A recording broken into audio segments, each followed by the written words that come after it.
ओम नमः शिवाय। श्री शिवाय नमस्तुभ्यम। आप सभी का दिन शुभ हो। प्रिय श्रोताओं, आज हम सभी पावन सोमवार व्रत की कथा का श्रवण करने जा रहे हैं और ये दिन भगवान भोलेनाथ को अत्यंत प्रिय है। कहा गया है कि आज के दिन जो भी भक्त श्रद्धा और भक्ति से सोमवार का व्रत करके शिवलिंग पर गंगाजल, दूध, बेलपत्र, धतूरा और अक्षत चढ़ाकर शिव जी का पूजन करके कथा का श्रवण करता है, उसके सभी कष्ट दूर हो जाते हैं और जीवन में सुख समृद्धि, संतान सौभाग्य और अंत में मोक्ष की प्राप्ति होती है। आइए कथा से पहले हम सभी भगवान का ध्यान करें। हे भोलेनाथ, आप कैलाशपति हैं, माता पार्वती के प्रियतम हैं, कार्तिकेय और गणेश जी के पिता हैं। आप ही महाकाल हैं, आप ही जगत के पालनहार। आपके चरणों की वंदना करने मात्र से जन्म जन्मांतर के पाप नष्ट हो जाते हैं। हे देवाधिदेव महादेव, इस पावन सोमवार व्रत में हम संपूर्ण मन, वाणी और कर्म से आपका ध्यान कर रहे हैं। हम सभी पर अपनी कृपा दृष्टि बनाए रखें, हमारे जीवन से अज्ञान, अहंकार और पाप का नाश करें और हमें धर्म, अर्थ, काम और मोक्ष चारों पुरुषार्थों की सिद्धि प्रदान करें। एक बार किसी नगर में एक साहूकार था। उसके घर में धन की कोई कमी नहीं थी, लेकिन कोई संतान न होने के कारण वह बड़ा दुखी था। संतान प्राप्ति के लिए वो हर सोमवार को व्रत रखता था और पूरी श्रद्धा के साथ शिव मंदिर जाकर भगवान शिव और माता पार्वती की पूजा किया करता था। उसकी भक्ति देखकर एक दिन माँ पार्वती प्रसन्न होकर भगवान शिव से साहूकार की मनोकामना पूर्ण करने का निवेदन करती हैं। पार्वती जी के आग्रह पर भगवान शिव ने कहा, हे देवी, इस संसार में हर प्राणी को उसके कर्मों का फल मिलता है और जिसके भाग्य में जो हो उसे भोगना ही पड़ता है। लेकिन पार्वती जी ने साहूकार की भक्ति देखकर उसकी मनोकामना पूर्ण करने की इच्छा व्यक्त की। माता पार्वती के आग्रह पर भगवान शिव ने साहूकार को पुत्र प्राप्ति का वरदान तो दिया, लेकिन उन्होंने बताया कि ये बालक केवल 12 वर्षों तक ही जीवित रहेगा। माता पार्वती और भगवान शिव की इस संवाद को साहूकार सुन रहा था, इसलिए उसे न तो इस बात की खुशी हुई और न ही कोई दुख, बल्कि वो पहले की तरह ही शिव जी की पूजा करता रहा। कुछ समय के बाद साहूकार की पत्नी ने एक पुत्र को जन्म दिया। जब वह बालक 11 वर्ष का हुआ तो उसे पढ़ने के लिए काशी भेज दिया गया। साहूकार ने पुत्र के मामा को बुलाकर उसे बहुत सारा धन देते हुए कहा कि तुम इस बालक को काशी विद्या पढ़ने के लिए लेकर जाओ। तुम लोग रास्ते में यज्ञ कराते जाना और ब्राह्मणों को भोजन दक्षिणा देते हुए जाना। दोनों मामा भांजे इसी तरह यज्ञ कराते और ब्राह्मणों को दान दक्षिणा देते काशी नगरी निकल पड़े।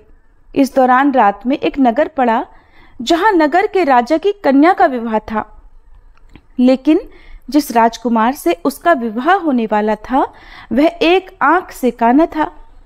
राजकुमार के पिता ने अपने पुत्र के काना होने की बात को छुपाने के लिए सोचा, क्यों ना उस साहूकार के पुत्र को दूल्हा बनाकर राजकुमारी से विवाह करा दूं और विवाह के बाद इसको धन देकर विदा कर दूंगा और राजकुमारी को अपने नगर ले आऊंगा। लड़के को दूल्हे के वस्त्र पहनाकर राजकुमारी से विवाह करा दिया गया। साहूकार का पुत्र ईमानदार था, उसे ये बात सही नहीं लगी, इसलिए उसने अवसर पाकर राजकुमारी के दुपट्टे पर लिख दिया कि तुम्हारा विवाह तो मेरे साथ हुआ है, लेकिन जिस राजकुमार के संग तुम्हें भेजा जाएगा वो एक आंख से काना है। मैं तो काशी विद्या पढ़ने जा रहा हूँ। जब राजकुमारी ने चुन्नी पर लिखी बातें पढ़ी तो उसने अपने माता पिता को ये बात बताई। राजा ने अपनी पुत्री को विदा नहीं किया, फिर बारात वापस चली गई।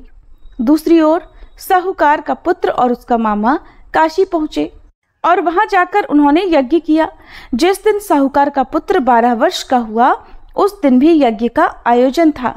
लड़के ने अपने मामा से कहा कि मेरी तबीयत कुछ ठीक नहीं है। मामा ने कहा, तुम अंदर जाकर आराम कर लो।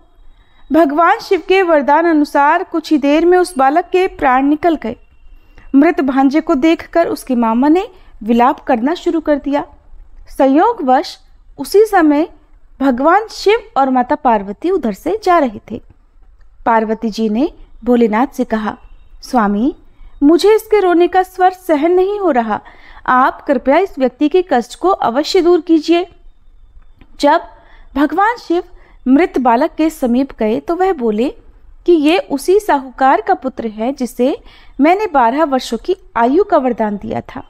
अब आज इसकी आयु पूरी हो चुकी है। लेकिन मातृभाव से विभोर माता पार्वती जी कहने लगी, हे महादेव, आप इस बालक को और आयु देने की कृपा करें, नहीं तो इसके वियोग में इसके माता पिता भी तड़प तड़प कर मर जाएंगे। माता पार्वती के पुनः आग्रह पर भगवान शिव ने उस लड़के को जीवित होने का वरदान दिया। शिव जी की कृपा से वह लड़का जीवित हो गया। शिक्षा पूरी करके लड़का मामा के साथ अपने नगर की ओर वापस चल पड़ा। दोनों चलते हुए उसी नगर में पहुंचे जहां उसका विवाह हुआ था। उस नगर में भी उन्होंने यज्ञ का आयोजन किया।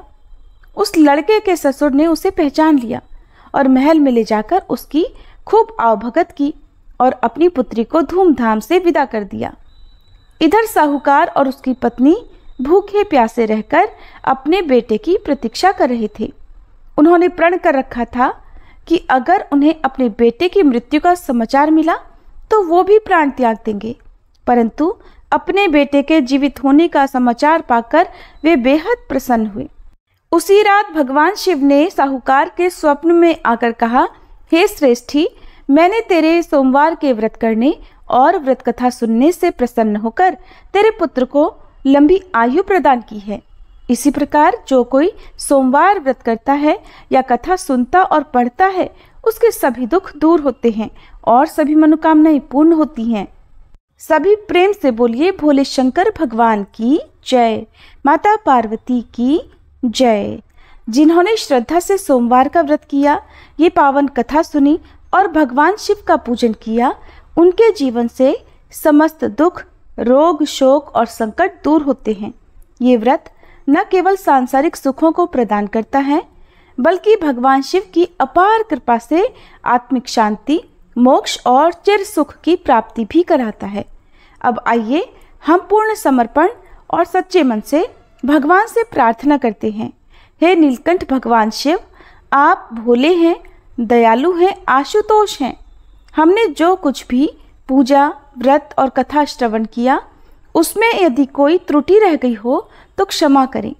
हमें अपने चरणों में अटल भक्ति और जीवन में सच्ची समझ प्रदान करें। हमारे जीवन से अज्ञान, अहंकार और अधर्म का नाश करें।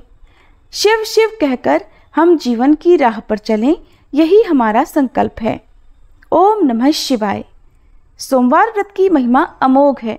जो भक्त सच्चे मन से इसका पालन करते हैं, उनके जीवन में धन, वैभव, संतान सुख, वैवाहिक सुख और सभी मनोरथों की पूर्ति निश्चित होती है। प्रिय श्रोताओं, अब आपको अपने कर्म और अपने भगवान पर अटूट विश्वास रखने वाली एक बहुत ही प्रेरक कहानी सुनाते हैं। एक बार की बात है, देवताओं के राजा देवराज इंद्र ने किसानों से किसी कारण से नाराज होकर 12 वर्षों तक वर्षा न करने का निर्णय लेकर किसानों से कहा कि अब आप लोग 12 वर्षों तक फसल नहीं उगा सकेंगे।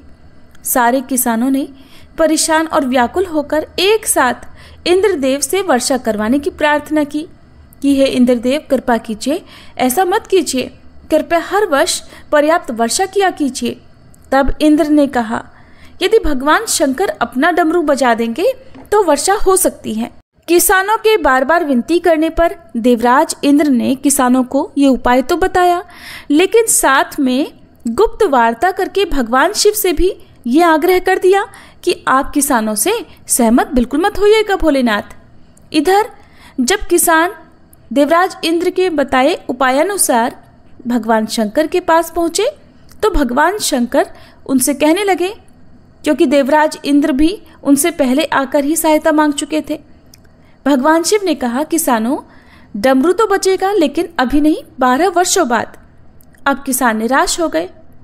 तो किसान जब निराश हुए तो उन्होंने सोचा कि इन 12 वर्षों में अब कृषि तो होगी नहीं, खेत में अगर फसल उगाएंगे तो वो सूख जाएगी, व्यर्थ जाएगी, फसल भी नहीं उगेगी। तो इससे अच्छा है जब तक वर्षा नहीं होगी तब तक हम खेती ही ना करें। अब उन किसानों में से किसान ऐसा भी था जिसने खेत में अपना काम करना नहीं छोड़ा, सारे खेत वर्षा न होने के कारण बंजर हो चुके थे, धरती में दरारें पड़ चुकी थी।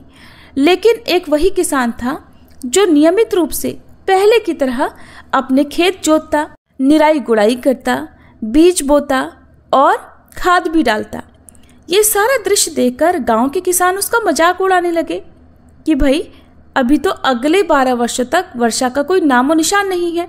और ये बात तो तुम भी जानते हो कि भगवान शिव ने भी स्वयं कहा है कि अगले 12 वर्षों से पहले तो डमरू बजेगा नहीं, और वर्षा तभी हो सकती है जब भोलेनाथ अपना डमरू बजाएंगे। तो ऐसे में तुम बारिश न होने के बाद भी खेतों में आकर काम कर रहे हो, इससे तुम्हारा समय भी बर्बाद हो रहा है, तुम्हारी मेहनत भी बर्बाद हो रही है और तुम्हारा धन तो बर्बाद हो ही रहा है। लेकिन उस किसान ने पता है क्या कहा?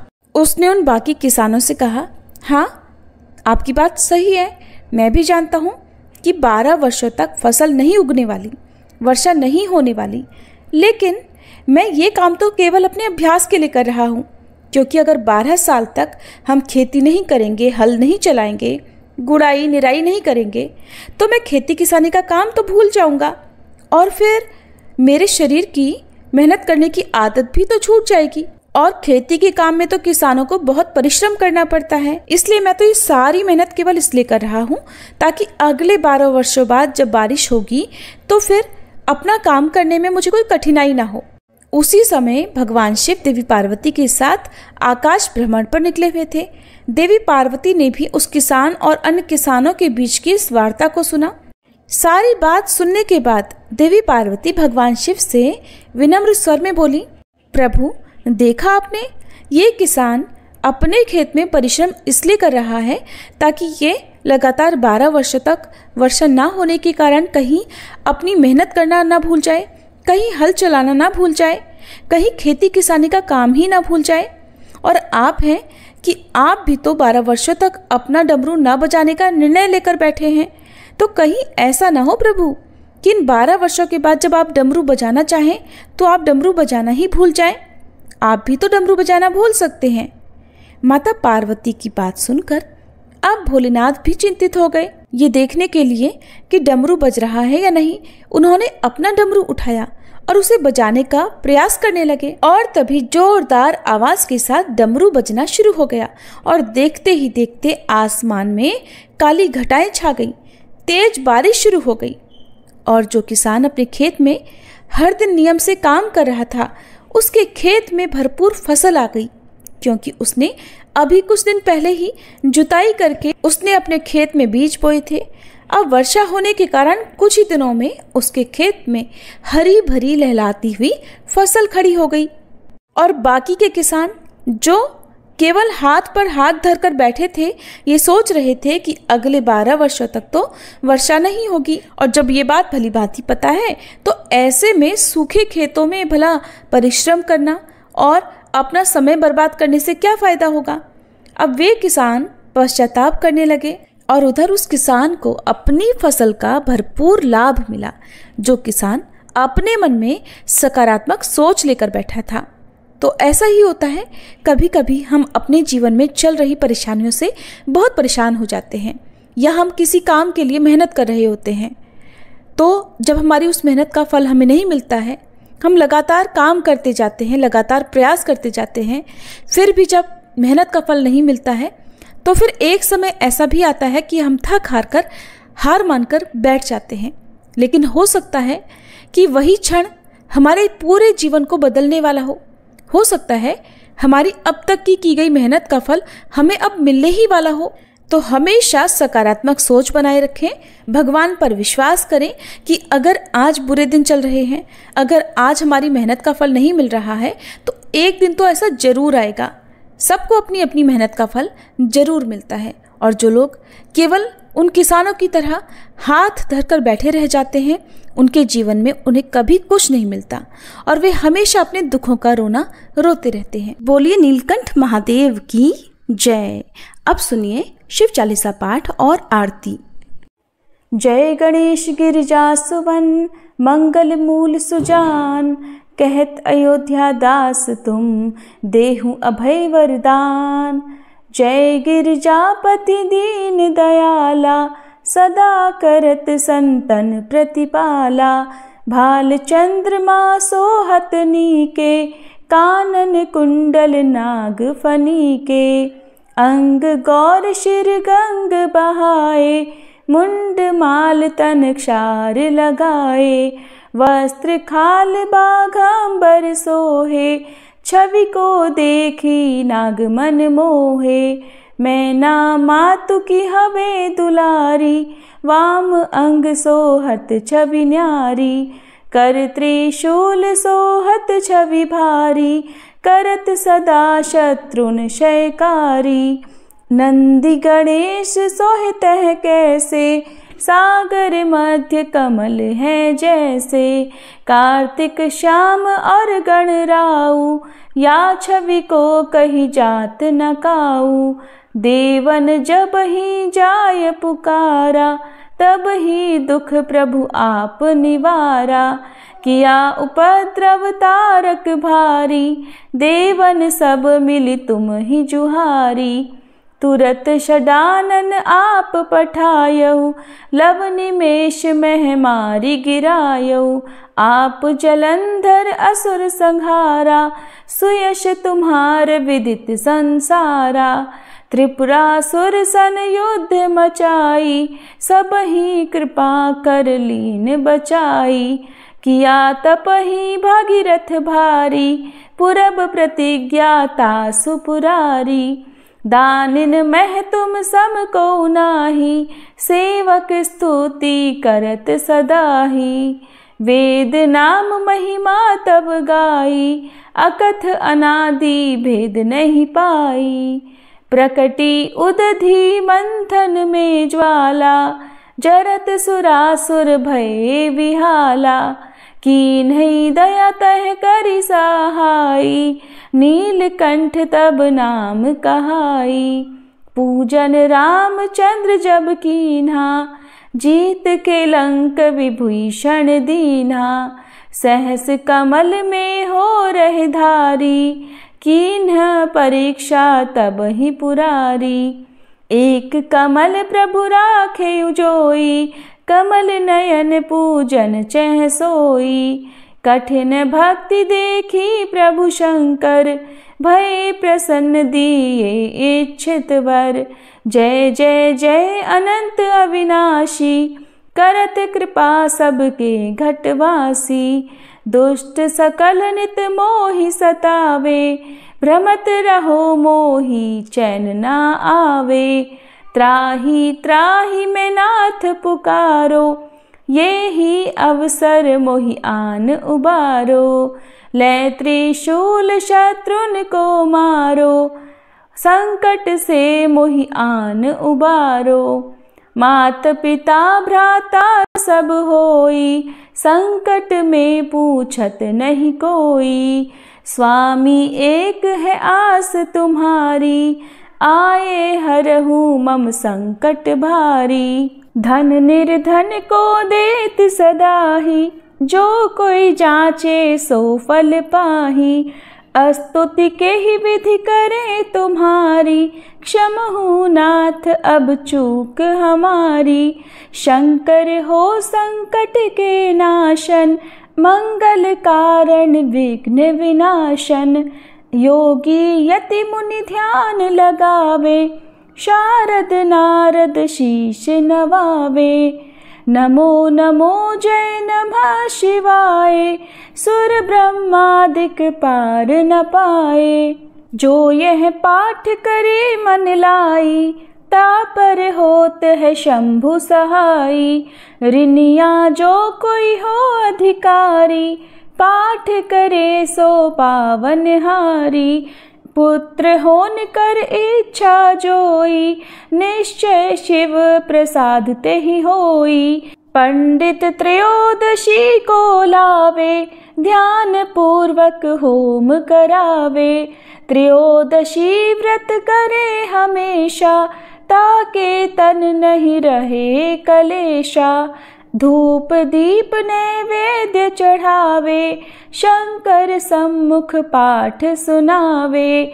जन्म जन्म के पाप नसावे, अंत धाम शिवपुर में पावे। कहे अयोध्या दास आस तुम्हारी, जानी सकल दुख हरहु हमारी। नित नेम कर प्रातः ही पाठ करो चालीसा, तुम मेरी मनोकामना पूर्ण करो जगदीश। मगसर छठी हेमंत ऋतु संवत 64 जान, स्तुति चालीसा शिव ही पूर्ण कीन कल्याण। हर हर महादेव। ओम जय शिव ओमकारा, स्वामी जय शिव ओमकारा। ब्रह्मा विष्णु सदा शिव, ब्रह्मा विष्णु सदा शिव, अर्धांगी धारा। ओम जय शिव ओमकारा। एकानन चतुरानन पंचानन राजे, स्वामी पंचानन राजे। हंसासन गरुड़ासन वृषवाहन साजे। ओम जय शिव ओमकारा। दो भुज चारु चतुर्भुज, 10 भुज अति सोहे, स्वामी 10 भुज अति सोहे। त्रिगुण रूप निरखता, त्रिभुवन जन मोहे। ओम जय शिव ओमकारा। अक्षमाला वनमाला मुंडमाला धारी, स्वामी मुंडमाला धारी। चंदन मृग मद सोहे, भाले शशिधारी। ओम जय शिव ओमकारा। श्वेतांबर पीतांबर बाघांबर अंगे, स्वामी बाघांबर अंगे। सनकादिक गरुड़ादिक भूतादिक संगे। ओम जय शिव ओमकारा। कर के मध्य कमंडल चक्र त्रिशूल धारी, स्वामी चक्र त्रिशूल धारी। सुखकारी दुखहारी जग पालनकारी। ओम जय शिव ओमकारा। ब्रह्मा विष्णु सदा शिव, जानत अविवेका, स्वामी जानत अविवेका। प्रणवाक्षर में शोभित ये तीनों एका। ओम जय शिव ओमकारा। त्रिगुण स्वामी जी की आरती जो कोई नर गावे, स्वामी जो कोई नर गावे। कहत शिवानंद स्वामी, रटत भोलानंद स्वामी, सुख संपत्ति पावे। ओम जय शिव ओमकारा। ओम जय शिव ओमकारा, स्वामी जय शिव ओमकारा। ब्रह्मा विष्णु सदा शिव, अर्धांगी धारा। ओम जय शिव